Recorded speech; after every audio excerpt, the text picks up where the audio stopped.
menerima dia, sebab dunia tidak melihat dia dan tidak mengenal dia. Tetapi kamu mengenal dia, sebab ia menyertai kamu dan akan diam di dalam kamu. Saudara, ini Roh Kudus. Saudara, Roh Kudus tinggal dalam hidup kita, ya. Saudara, dia menyertai kita, dia diam dalam hidup kita. Saudara, pada waktu murid-murid saudara seolah-olah akan ditinggalkan sendirian, ya. Tetapi dikatakan, aku akan mengutus seorang penolong yang lain, yaitu Roh Kudus. Saudara, Roh Kudus tinggal dalam hidup kita. Kita ingat saudara, pada waktu murid-murid harus menunggu di loteng Yerusalem, saudara, karena mereka akan menerima baptisan Roh Kudus. Dan kita lihat bagaimana Kisah Rasul 1 ayat 8, ya, pada waktu mereka sedang berkumpul dikatakan saudara, ya, Kisah Rasul pasal 2. Dan tiba-tiba dikatakan ada satu tiupan angin yang begitu keras, dan dikatakan hingga pada mereka masing-masing, dan mereka penuh dengan Roh Kudus. Mereka dibaptis dengan Roh Kudus. Ya, dikatakan saudara, aku akan memberikan kuasa kepadamu, ya, untuk memberitakan Injil, ya, di Yudea, Samaria sampai ke ujung bumi. Saudara, pada waktu murid-murid itu dibaptis dengan Roh Kudus, mereka dipenuhi dengan Roh Kudus. Saudara, maka apa yang terjadi, saudara? Ada sesuatu yang lain, ya, ada sesuatu yang dahsyat terjadi. Kita ingat bagaimana Petrus, saudara, dia pernah menyangkal Tuhan Yesus, ya. Tetapi pada waktu dia dipenuhi Roh Kudus, dibaptis Roh Kudus, hidupnya berubah. Amin. Pada waktu dia berjalan ke bait Allah, di situ dikatakan ada orang lumpuh sejak lahir, ya, dan dia minta-minta dikatakan, ya. Pada waktu Yesus melihat dia, ya, pengemis itu minta, Petrus berkata, emas dan perak aku tidak punya, tetapi di dalam nama Yesus bangkit dan berjalan. Saudara, ada sesuatu yang dahsyat, ada sesuatu yang luar biasa yang terjadi dalam kehidupan Petrus, karena Petrus sudah dibaptis dan dipenuhi dengan Roh Kudus. Dan saya percaya, saudara, ini adalah pemberian yang terbaik untuk kita. Roh Kudus tinggal dalam hidup kita. Saudara, kalau ada Roh Kudus dalam hidup kita, kalau Roh Kudus mengurapi kita, saya percaya ada sesuatu yang dahsyat terjadi dalam hidup kita. Amin. Amin. Saudara, kita punya keberanian, ya, keberanian untuk memberitakan Injil. Amin. Kita punya keberanian untuk berdoa. Amin. Amin. Kita punya keberanian untuk bersaksi tentang Tuhan. Amin. Hari-hari ini, saudara, kita melihat banyak orang sedang membutuhkan Tuhan. Amin. Saudara, saya melayani pastoral ministry di Singapura, saudara, dan saya banyak mengunjungi orang sakit. Saya berdoa untuk orang sakit, ya. Saudara, 2 minggu ini, saudara, ada 3 orang meninggal, saudara. Saya kadang-kadang, saudara, apa saya ini pendeta penjemput nyawa? Saya ingat, saudara, kira-kira 3 tahun yang lalu, saudara, ada seorang bapak, saudara, dia kena cancer yang sudah cukup lama, saudara. Puji Tuhan, dia bertahan kira-kira 5-6 tahun, saudara. Tapi, saudara, apa yang terjadi, saudara? Tahun yang ke-6, saudara, dia dalam keadaan yang sangat kritis dan gawat, saudara. Ya. Waktu itu saya ingat, saudara, dia ada di Mount Elizabeth Hospital di ICU, saudara. Ya. Dia sudah terima Tuhan, ya. Dia sudah dibaptis, ya. Dia sudah melayani Tuhan. Tapi saudara, hari itu, saudara, dia dalam keadaan yang sangat lemah tubuhnya, saudara. Nah, waktu saya datang, saudara, saya mau berdoa, saudara. Saya diingatkan oleh Tuhan bahwa dia tidak akan lama lagi meninggal, saudara. Saudara, saya ingat, saya baca Mazmur 23, saudara. Ya, coba saudara baca Mazmur 23. Bagian terakhir Mazmur 23, saudara. Ayat yang terkenal. Mazmur 23, ayat yang ke-6, saudara. Dikatakan seperti ini. Mazmur 23, ayat yang ke-6. Kebajikan dan kemurahan belaka akan mengikuti aku seumur hidupku, dan aku akan diam dalam rumah Tuhan sepanjang masa. Saudara, pada waktu saya berkata, dan aku akan diam dalam rumah Tuhan sepanjang masa, saudara, saya menyaksikan itu darah yang segar keluar, saudara, dari mulutnya. Dan apa terjadi, saudara? Tiba-tiba, saudara, bunyi pit, saudara, dia meninggal. Saudara, waktu saya melihat seperti itu, saya ada rasa sedih juga. Tapi saya percaya, saudara, itu adalah waktunya Tuhan. Amin. Dia dibangun. Nah, 2 minggu lalu, saudaraku, ada seorang ibu, saudaraku, dia penyembah berhala. Ya. Dia penyembah berhala, saudaraku. Dia punya besan, orang Kristen cinta Tuhan, melayani Tuhan, saudaraku. Nah, anaknya ini mau menikah, saudaraku, bulan November ini, saudaraku. Dia punya anak perempuan, yang ibu yang mengenal Tuhan ini, saudaraku. Jadi calon mantunya adalah orang Buddha, saudaraku. Nah, tapi saudaraku, setahun lalu tuh calon mantunya terima Tuhan, saudaraku, dan dibaptis mengenal Tuhan. Nah, sehingga saudaraku dia rindu supaya keluarganya diselamatkan. Apa yang terjadi, saudaraku? Ternyata ibunya kena cancer, saudaraku. Ya, pada waktu dicek di rumah sakit, saudaraku, sama dokter, kansernya sudah stadium 4, sudah menyebar kemana-mana, saudaraku. Nah, saudaraku, singkat cerita, malam itu dia gawat, saudaraku, ya, di Jakarta waktu itu. Sehingga saudaraku dia diterbangkan dari Jakarta ke Singapura. Dan saudaraku dia di ICU waktu itu.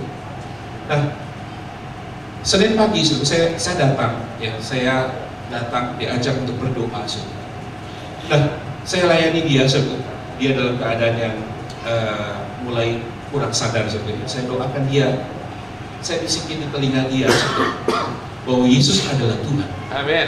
Ibu percaya kepada Tuhan Yesus. Amin. Kalau engkau percaya Tuhan Yesus, engkau akan diselamatkan. Amin. Saudara percaya nggak?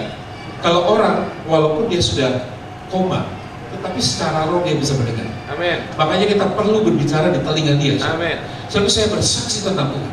Saya saksikan tentang Tuhan. Ya. Saudara, hari besoknya saya datang lagi, saya doakan, saya bersaksi tentang Tuhan. Singkat cerita, saudara, hari kelima, saudara, dia mulai sadar, saudara. Mulai sadar, sembuh, saudara. Amin. Secara roh dia sembuh, saudara. Nah, akhirnya, saudara, waktu itu kita layani lagi, ya. Puji Tuhan, saudara, dia diselamatkan. Amin. Nah, tapi saudara, apa yang terjadi, saudara? Seminggu kemudian, saudara, terjadi pendarahan. Ya. Singkat cerita, saudara, hari Sabtu kemarin dia meninggal. Nah, tapi kita percaya, saudara, di saat-saat terakhir dia hidup, dia sudah menerima Tuhan Yesus. Amin. Amin. Dan kita percaya dia diselamatkan. Amin. Dia mati masuk surga. Amin. Amin.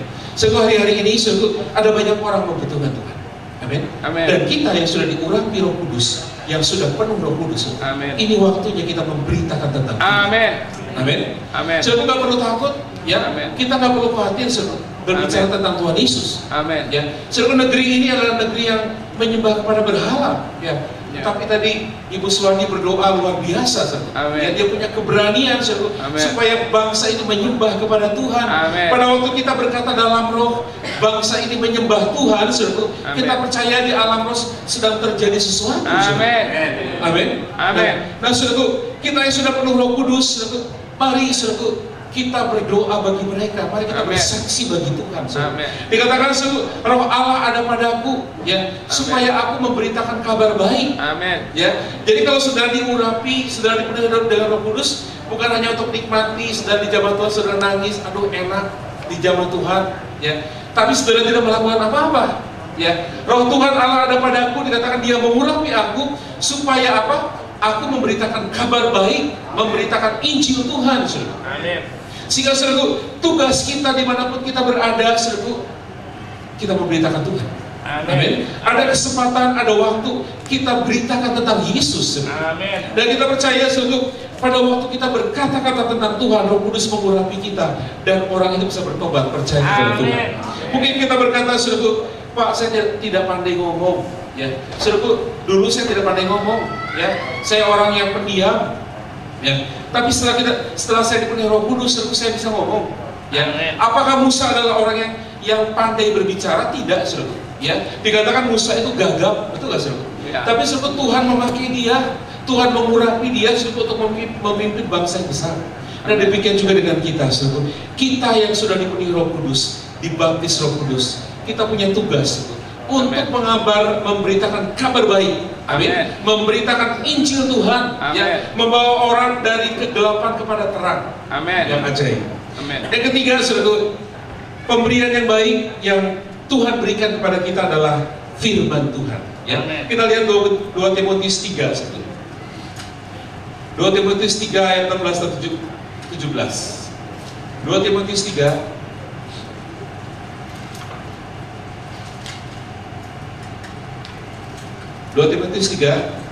ayat 16 ya. Mari kita baca saudara. 2 Timotius 3 ayat yang ke-16. Kita akan baca bersama-sama. 1, 2, 3.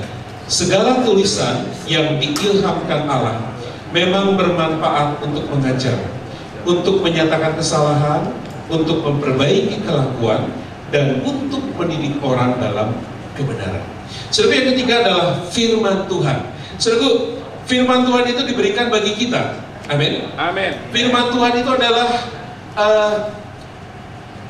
kata-katanya Tuhan. Ya, memang saudara, Alkitab ini ditulis oleh orang-orang yang mengasihi Tuhan, orang-orang yang dari latar belakang yang berbeda-beda. Tetapi pada waktu mereka menulis Alkitab, mereka diilhamkan oleh Roh Kudus. Sehingga mereka menulis dengan pimpinan Roh Kudus. Ya, sehingga tidak ada salah.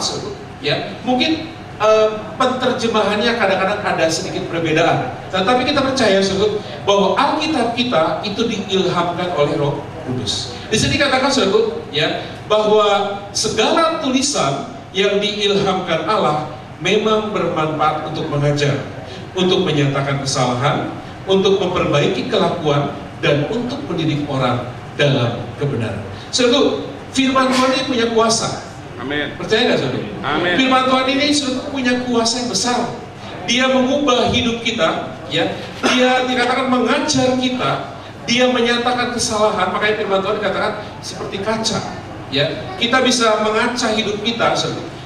Kita bisa melihat hidup kita benar atau salah pada waktu kita membaca firman Tuhan. Amin. Dikatakan mendidik orang dalam kebenaran dan menuntun orang dalam kebenaran.